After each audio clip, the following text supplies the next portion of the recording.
Hello and welcome back दोस्तों, आप सभी का स्वागत है आपके अपने यूट्यूब चैनल में। जी हाँ दोस्तों, आज हम बात करने वाले हैं डेसिमल संख्याओं की।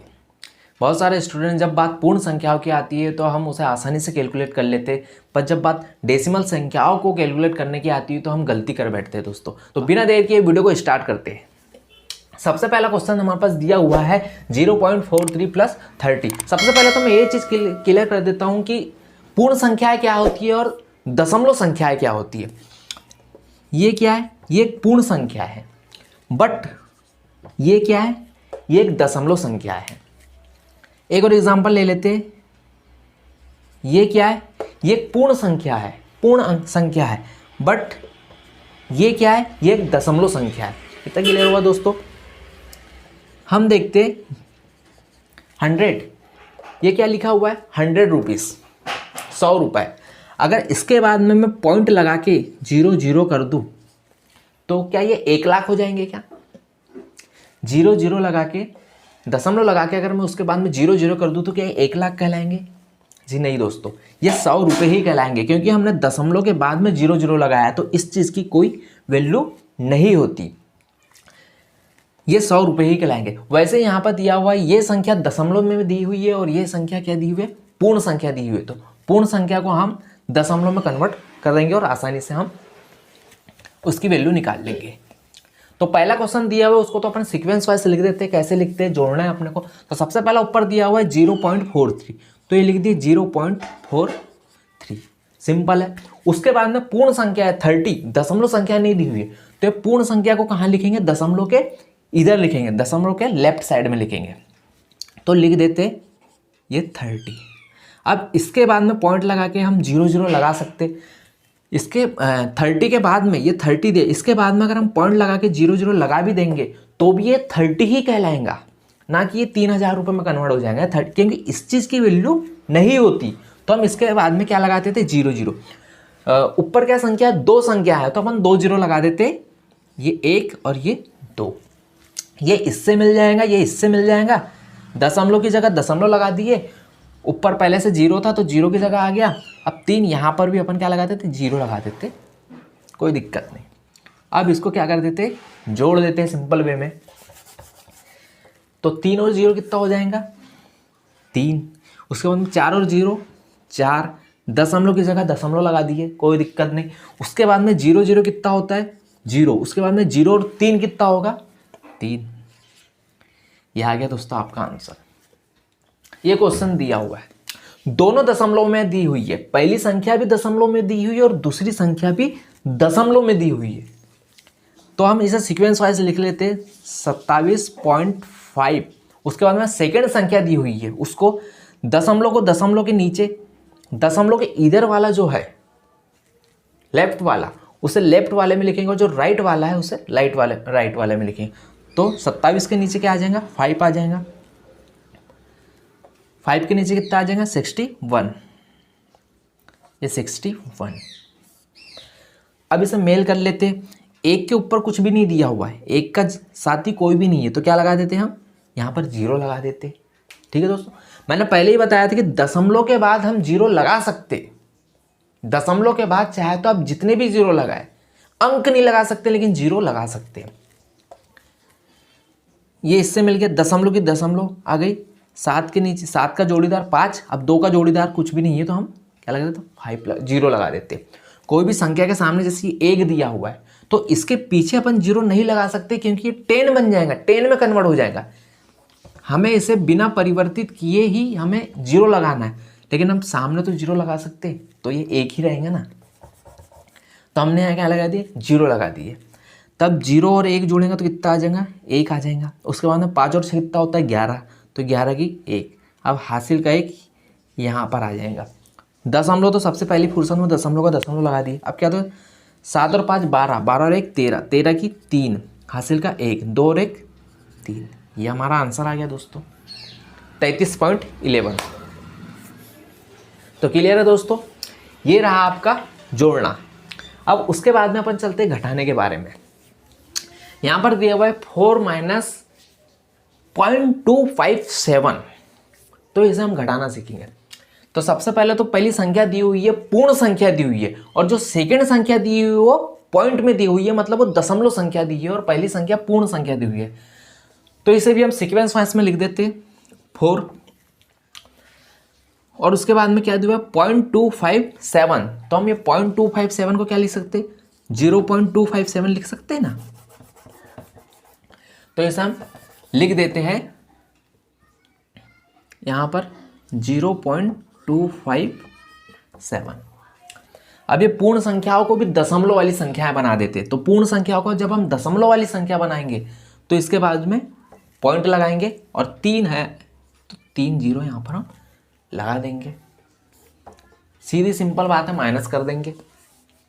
अब क्या करेंगे, अब हमें उधार लेना पड़ेगा, क्योंकि 0 से तो 7 जाएगा नहीं, लेकिन उसके सामने क्या लगा है, अंक लगा हुआ है। तो ये यहाँ से जब यहाँ उधार देंगे 0 में, तो यहाँ पर कितना हो जाएगा, यहाँ पर तो सबसे पहली फुर्सत में 3 बच जाएगा। ये एक उधार इसको देंगे तो ये कितना हो जाएगा 10 हो जाएगा। ये क्या कितना हो जाएगा 10 हो जाएगा। लेकिन फिर ये इसको उधार देंगे तो ये भी 10 हो जाएगा, लेकिन ये पहला वाला जो है ये 9 हो जाएगा, और ये भी 9 हो जाएगा, लेकिन ये क्या हो जाएगा 10 हो जाएगा। समझ में आ रहा है दोस्तों। तो 10 में से हम 7 घटा देंगे तो कितना आ जाएगा 3 आ जाएगा। उसके बाद में 9 में से 5 घटाएंगे तो 4 आएगा, और 9 में से 2 घटाएंगे तो 7 आएगा। उसके बाद में पॉइंट की जगह पॉइंट लगा दिया, और यहाँ पर कितना बचा 3 बच गया। ये आपका आंसर है दोस्तों।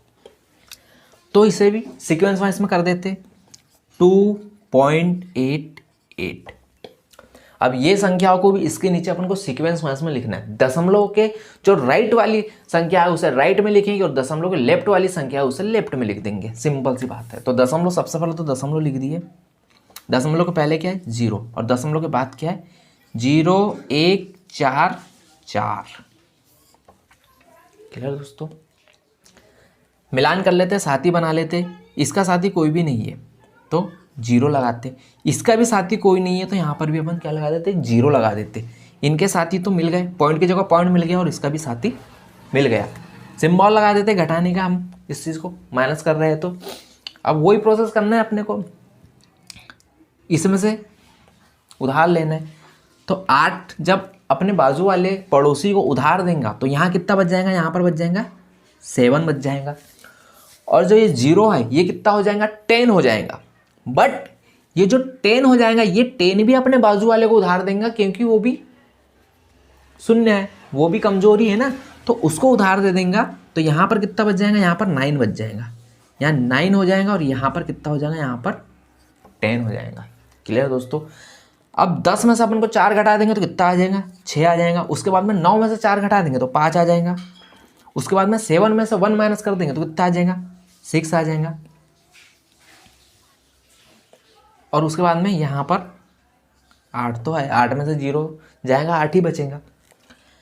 पॉइंट की जगह पॉइंट लगा दिए, 2 में से 0 गया तो कितना बचा 2 बचा। हमारा आंसर आ गया दोस्तों 2। अब देखते हैं दोस्तों मल्टीप्लिकेशन, गुणा इन्हीं दशमलव में देखते। सबसे पहला क्वेश्चन हमारे पास दिया हुआ है, पहला क्वेश्चन दिया हुआ है 2.36 × 9।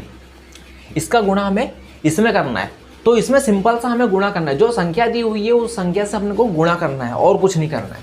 तो इसे सबसे पहले तो दशमलव को हटा देते हैं। दशमलव ये भूल ही जाइए कि यहाँ पर दशमलव दिया हुआ है। सबसे पहले फुर्सत में इसी चीज़ को भूल जाइए कि यहाँ पर दशमलव दिया हुआ है। सिंपल से संख्या लिख देते हैं, क्या है 236 × 9 का गुणा करना है। ये × 9 का गुणा करते हैं। 6 9 54, 54 की 4 हासिल का 5, 9 दिया 27, 27 और 5 32, 32 की कितनी लिख देंगे, 32 की लिख देंगे 2 हासिल का 3, 9 के 9, 9 दूनी 18, 18 19 20 21, 21 24, 21 24 आ गया दोस्तों। तो हम यहाँ पर क्या लिख देंगे 21 24 आया। लेकिन ये 21 24, लेकिन यहाँ पर दो संख्याओं, दशमलव के बाद कितनी संख्या, 2 संख्या, मतलब 2 संख्याओं के पहले दशमलव लगा हुआ है। कितनी संख्याओं के पहले लगा हुआ है, 2 संख्याओं के पहले क्या लगा हुआ है, दशमलव लगा है। तो यहाँ पर भी हम 2 संख्याओं के पहले दशमलव लगा देंगे, मतलब कि 21.24 हो जाएगा। 2 संख्याओं के पहले क्या लगा दिए हमने, दशमलव लगा दिया। यहाँ आंसर आ गया। सेकंड क्वेश्चन देखते हैं और क्लियर हो जाएगा। सेकंड क्वेश्चन दिया हुआ है 3.21 इंटू 0.5, गुणा कर देते, जीरो हटा के गुणा कर देते, कितना दिया 321, ये 321 लिख दिया और इधर कितना है 5, ये गुणा कर दी, 5 का 5, 5 दूनी 10 की 0, हासिल का 1, 5 दिया 15 और 1 16, कितना आ गया 1605। कितनी संख्याओं के पहले दशमलव लगा हुआ है? यहाँ पर दो संख्या है, एक दो संख्याओं के पहले दशमलव और यहाँ पर एक संख्या के पहले दशमलव, मतलब 2 और 1 3, तीन संख्याओं के पहले दशमलव दिया हुआ है। यहाँ पर एक संख्या और यहाँ पर दो संख्या, तीन संख्याओं के पहले दशमलव लगा हुआ है, तो यहाँ पर तीन संख्याओं के पहले हम दशमलव लगा देंगे। ये हमारा सेकंड आंसर आ गया दोस्तों। अब थर्ड क्वेश्चन की बात करते हैं। आई होप आपको समझ में आ रहा होगा। 0.31, तो यहाँ पर जीरो वीरो को तो हटा देते हो, जो संख्या है उसको डायरेक्ट कैलकुलेट करना है।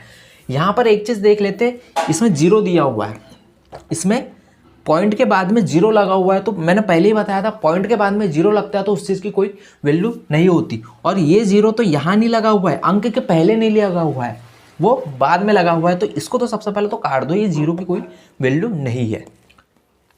उसके बाद में यहाँ पर दिया हुआ है 31, 31 और यहाँ पर कितना हुआ दिया हुआ है 3, इसको अपन गुणा कर देते, 3 का 3, 3 दिया 9,